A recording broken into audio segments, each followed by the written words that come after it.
सातारा संस्थांचा जी आर काढायला काहीही अडचण नाही. बहाणे कोर्टात चॅलेंज होणार आहे, अमकं होणार आहे, तमकं होणार आहे. किती चांगला काढला तरी मराठ्यांच्या नशिबात चॅलेंज आहेच.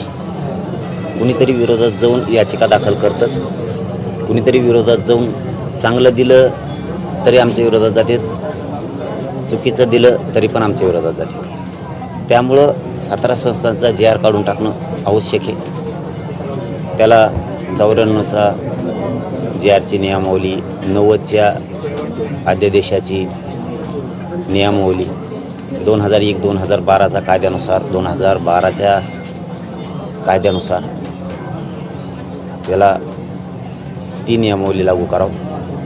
हैदराबाद गॅजेटेअरबद्दल त्या जी आरला सुद्धा तीच नियमावली लागू करावं. त्याच्यातही 1921ची, 1931ची, 1800च्या ज्या जनगणना आहेत त्यासुद्धा घ्याव्यात आणि जी आर काढून टाकावं. जी आर काढायला काहीही अडचण नाही.